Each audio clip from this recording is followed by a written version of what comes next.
Good evening, everybody. And once again, thank you so much for tuning in to Let's Talk Business.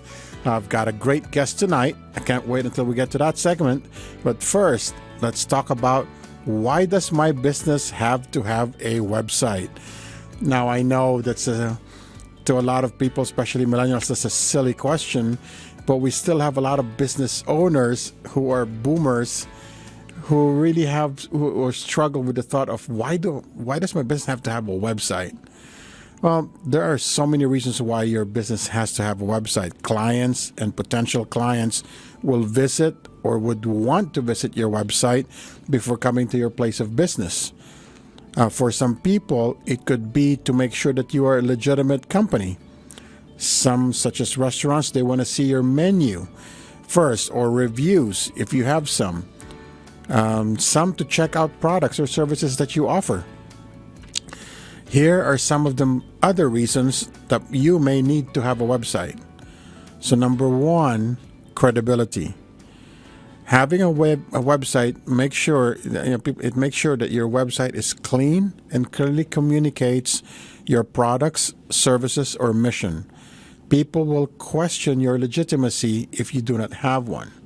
I think one example that I can use are teaching recruiting or nurse recruiting places, for example, especially overseas. The first thing that they look at is your website and your social media site. Second, brand. Having a website allows you to showcase your brand. It should clearly communicate who your company is. You have to have good messaging, sometimes identifiable. Maybe you can come up with something that people will just remember and they know right away when they see that's your brand. Number three, leads. Having a website increases your chances in getting clients every time a prospect checks out your website, especially if you're pretty good with coming up with a name that you'll be the first one to come up when they search you. And like I said earlier, especially with restaurants, it's very important for people to see what kind of food you serve, because sometimes name can be deceiving, or reviews, very important.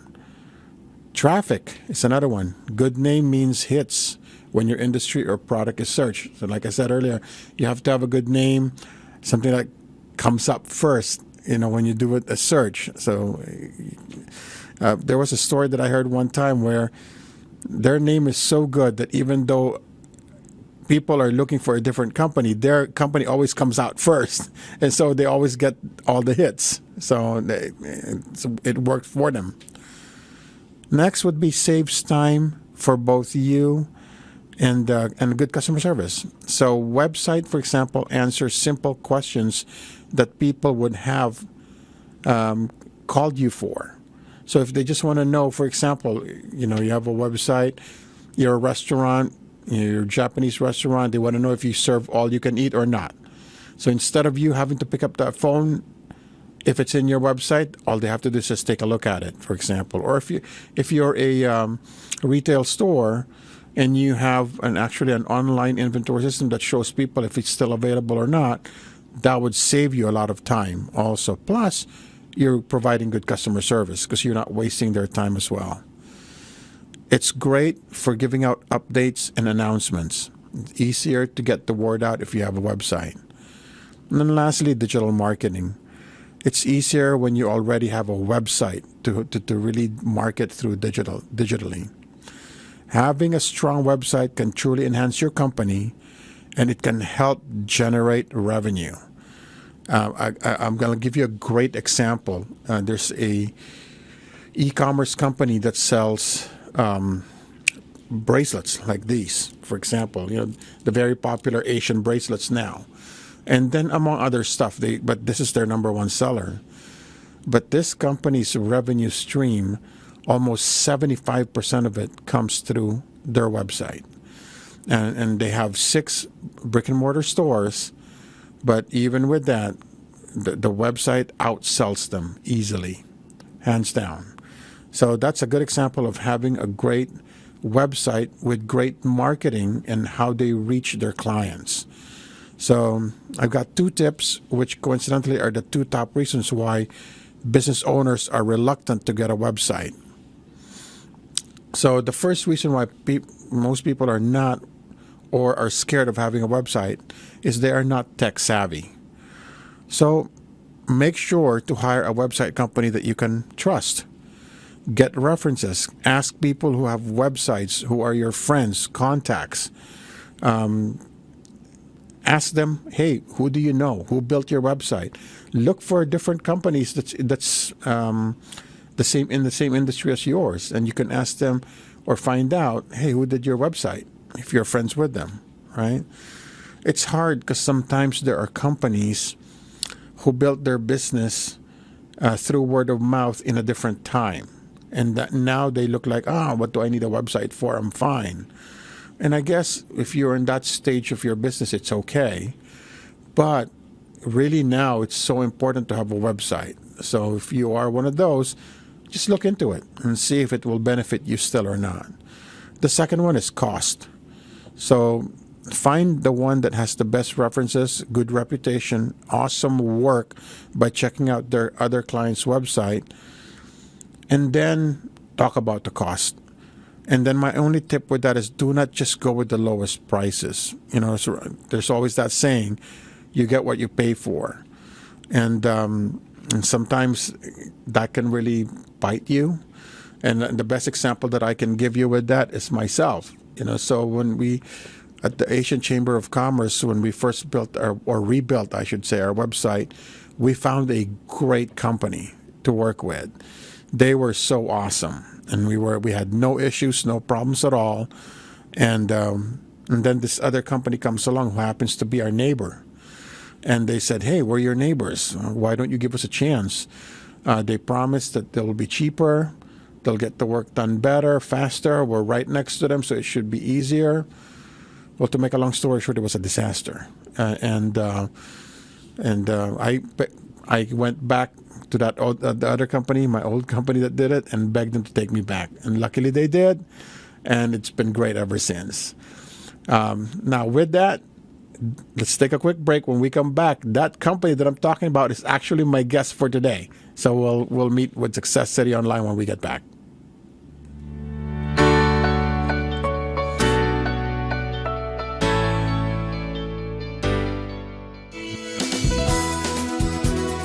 Just like a friend from back home.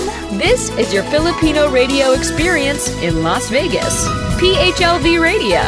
PHLV Radio.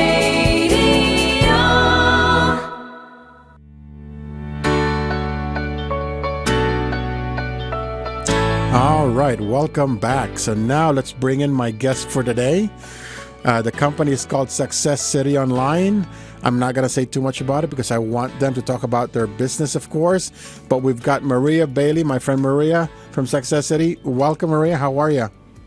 Hi, Sonny. Thank you so much. I'm doing just great. How are you? I'm good, thank you. So for the audience, please tell us about Success City Online.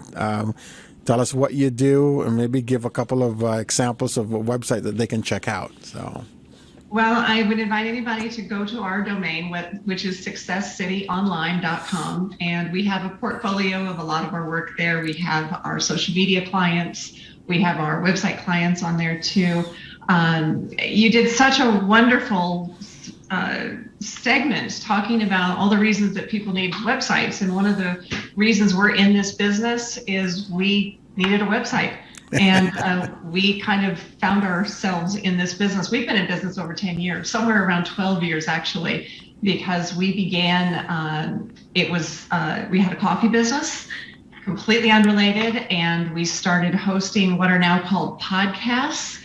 This was a long, long time ago, and we were just kind of doing it as a hobby and learning. And we started on social media, and we built our own website. And all along the way, we were learning all of these things, and people were saying, wow, you're everywhere. How are you doing that? And so we said, we'll show you and we'll do it for you. And so we started doing it for friends and family. And before you know it, we started getting pretty busy, and people started paying us. So that's literally how our business started. And fast forward about 10 years later, we started hiring people that are really good at their jobs. And, we have an excellent team now. But we didn't intend to go into this business. It found us, but we're very grateful that we do this now. And what you said was so interesting, because we hear a similar story every week from a client that says, I hired somebody, had all of these promises made, and then, it just didn't happen. Or some really bad stories of some people that have, hired companies that they thought that they could trust, and they end up having their domain name held hostage or their work held hostage. And, that's just really unfortunate. I'm sure any business encounters bad actors, but it really makes me sad to hear that, and I hear it all the time. So I completely understand the point that you made about trust being a big factor when you're hiring a company to do a website for you. It's really, really important. And I love your tip about ask your friends, ask your family, ask other business owners before you decide on a company. But that's the long and the short of it. We needed to hire a company. We hired a company. It was a disaster. We learned how to do it ourselves. And then before you know it, we were in business. Sometimes you got to learn the hard way, right? Well, tell me, so website, how much does it really contribute to a business versus one that doesn't have one now? Can you give me an example? Point earlier. Yeah. I'm sorry, I didn't mean to talk on top of you. You made a great point earlier, too, about boomers. Yeah. A lot of our clients are 50 plus, a lot of them. And we've kind of progressed to where most of them now understand the importance of a website, but making that transition, these are people I remember growing up, and your business card was your silent salesman, and everything was about the business card. Well, a website is so much better now because it's open for business 24/7. It's one of probably the most important reasons. You might meet somebody, and then days later, weeks later, months later, they remember you. And they can look you up and they can find you online, but they can't do that if you don't have a website. So it's really important to understand it's a silent salesman. It's available 24/7. And it just is able to answer, as you mentioned, all those questions that you would have to answer with a client on a phone call. And another thing is there's just too much stuff to tell somebody when you meet them. There's, all your products, all your services, all of that can be on your website, whereas you can't dump that much information on somebody when you first meet them. I like that tip. Especially your new calling card is your website, pretty much. So, yeah, that sounds good. Let's talk about content for a while. I mean, I know there are some people that say, oh, yeah, I can build a website. It's easy now. I could just go somewhere and put it together. But maintaining it is a different story, especially putting content to it, or maybe too much content to it. What's the good balance, and what should really be in your website? Well, that's a big question. Having a basic understanding of how the internet works helps. What I'd like to tell people is there's, as soon as you launch a website, most of the time it's about this thick. Okay.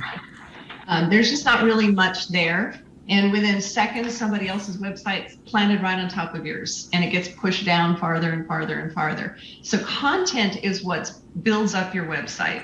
And if you're adding content, we encourage people, for example, to write blogs or do articles. If you are adding content frequently, your website gets a little thicker.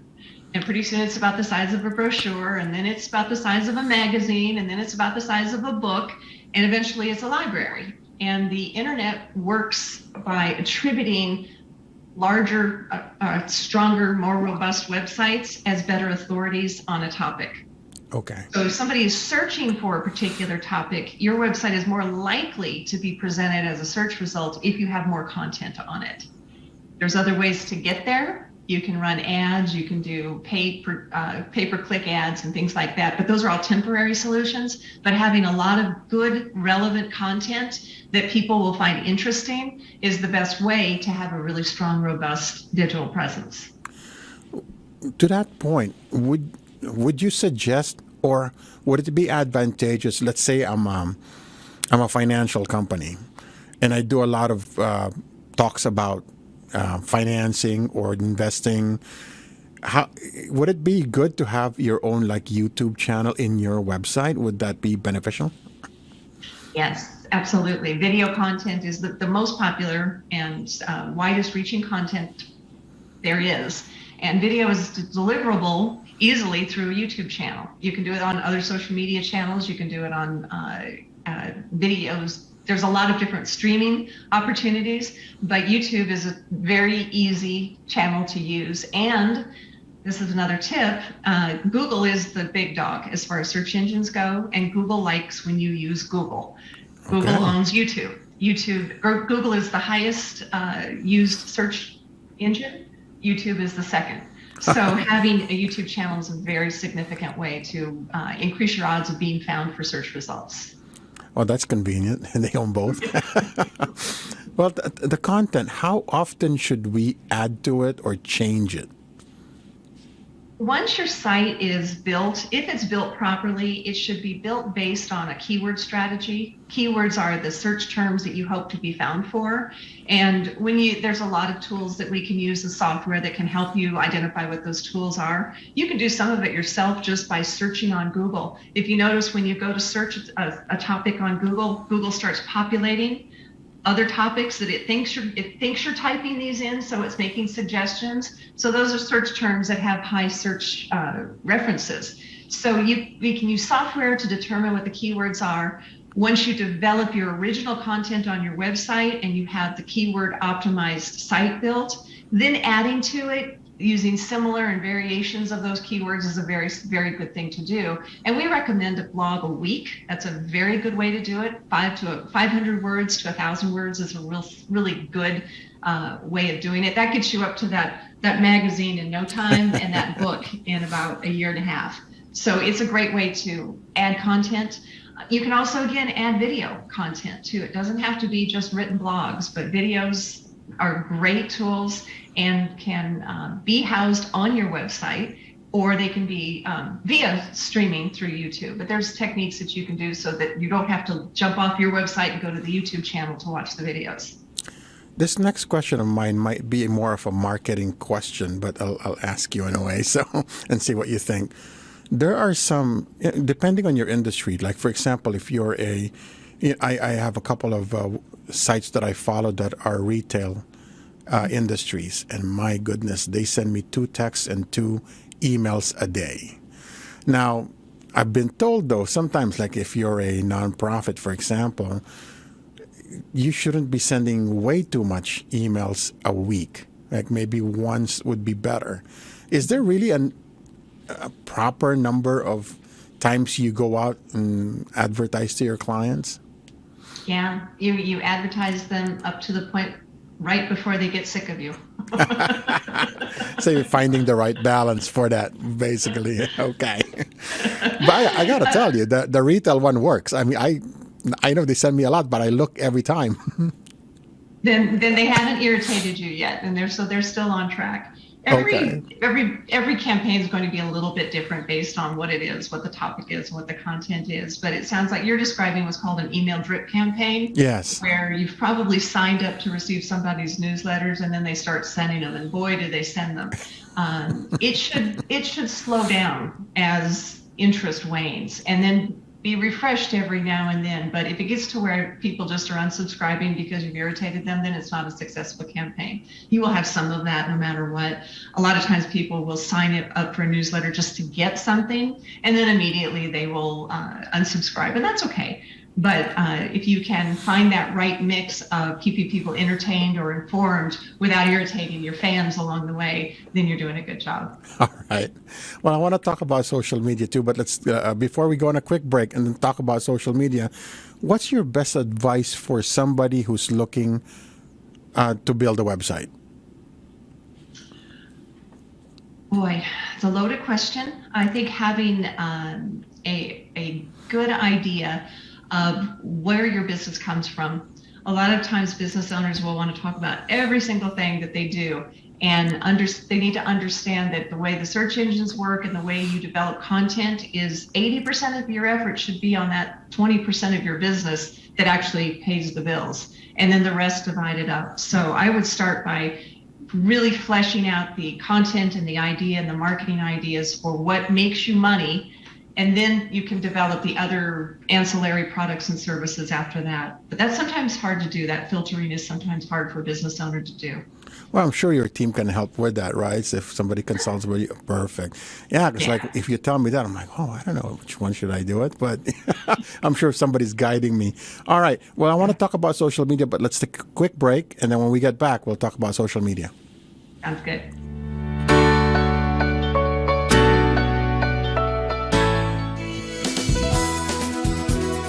Just like a friend from back home. This is your Filipino radio experience in Las Vegas. PHLV Radio. PHLV Radio.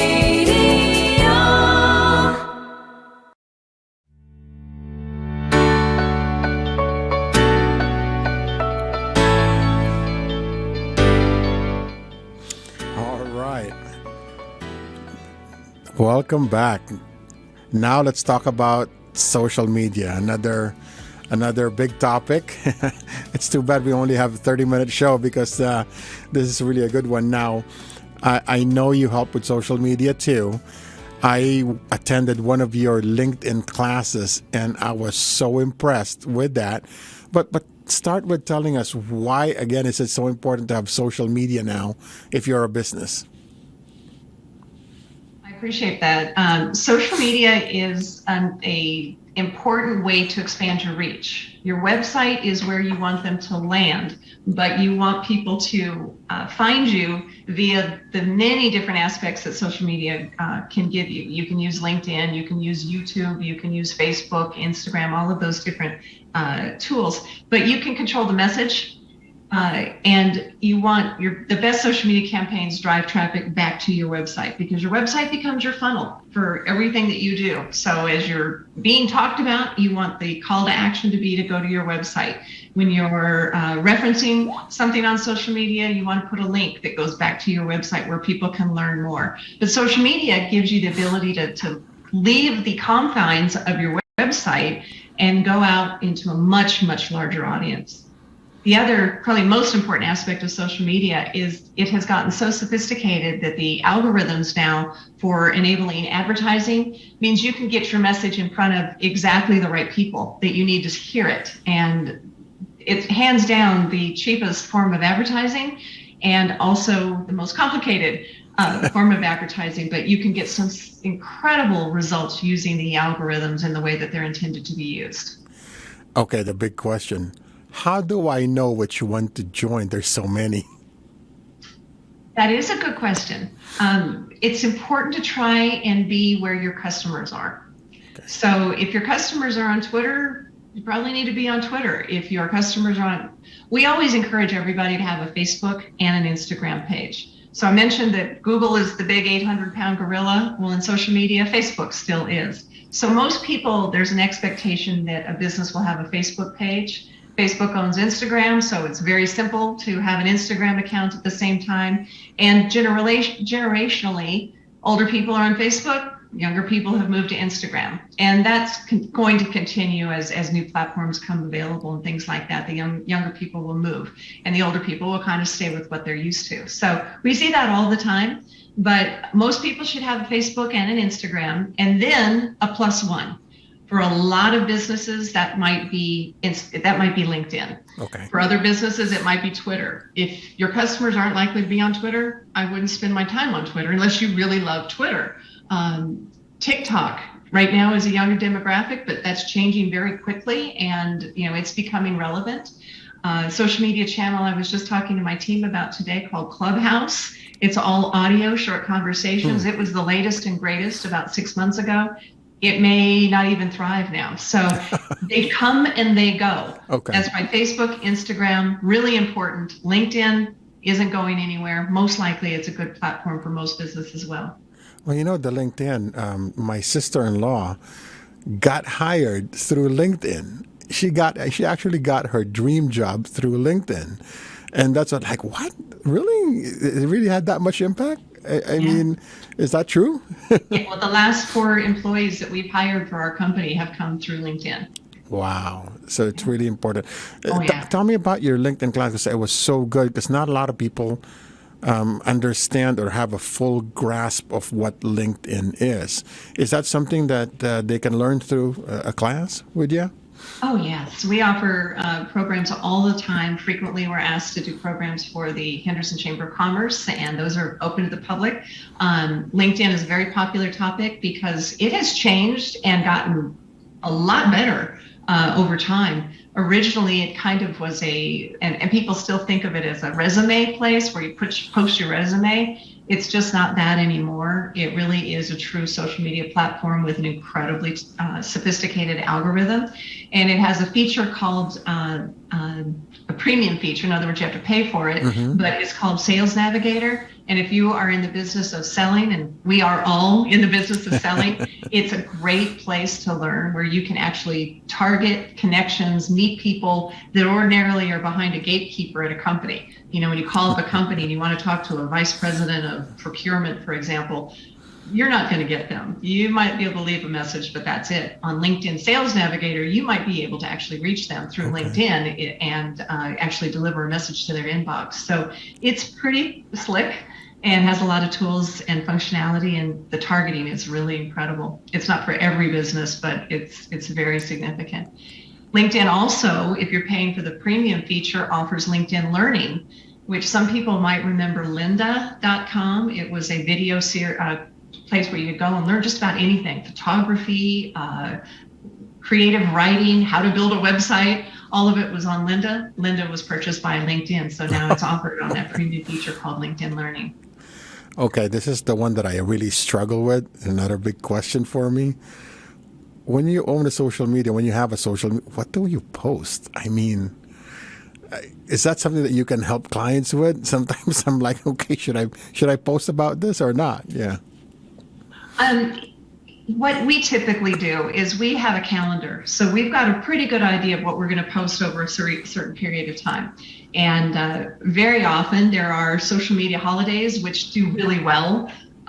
Anything to do with dogs or food, like Donut Day or Puppy Day, those always do really well. So we always are sure to include that kind of content because people love that. One of the things I want everyone to remember is social media is social first. It's about people, it's about relationships. And if you're just posting about your business and your products and your services all day, no one wants to hear from you.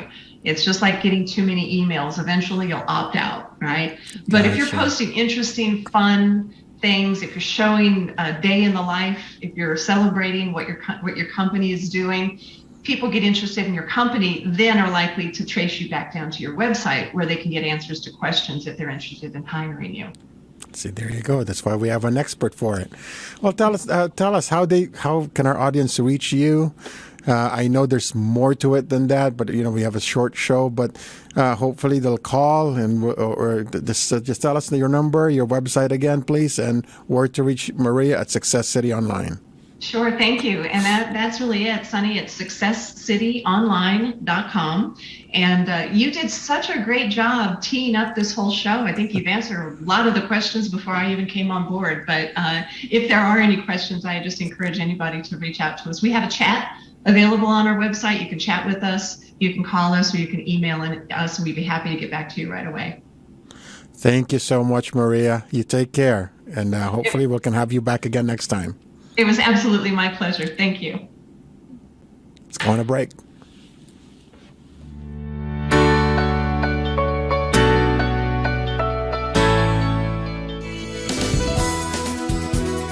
Just like a friend from back home. This is your Filipino radio experience in Las Vegas. PHLV Radio. PHLV Radio.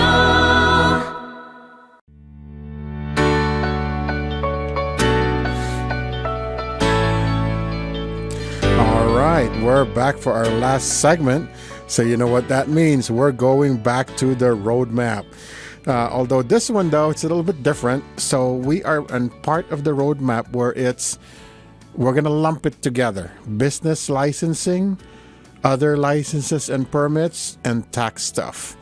And the reason why I say that is because, yes, you can click on these icons and it will give you links. So the one link that you can go to first, of course, is the Secretary of State.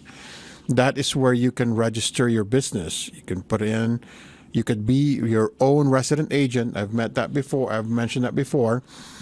And then your business is pretty much up and running. Now, if you were an in-home business that doesn't have really employees but yourself, that's probably enough. However, there's more to that once you've finished that pretty much.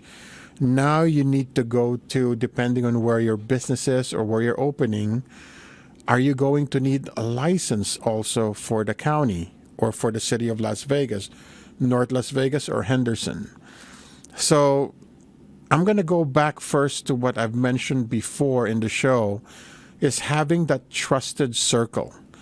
That circle consists of your attorney, a CPA, a banker, of course, a mentor, or a mentor who happens to be in the same subject matter area of what you're trying to build, because they'll be able to guide you with this as well. You can also go through different agencies like SBDC, the different chambers. You can go to groups like SCORE or the Asian American Pacific Islander Business Advisors, pretty much. They can also help you with this and what you need to get depending on your industry.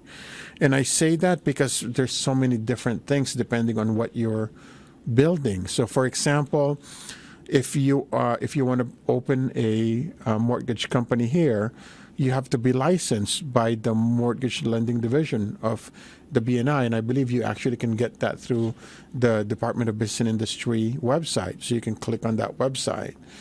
If you're opening a restaurant, you need to go to the health district, right? And then if you want to serve alcohol for that, you're going to need a liquor license.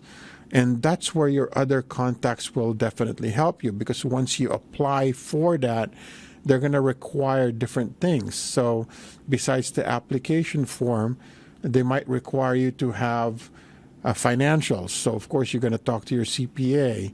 They might require you to have a banking relationship. So you're going to need proof from your banker about that.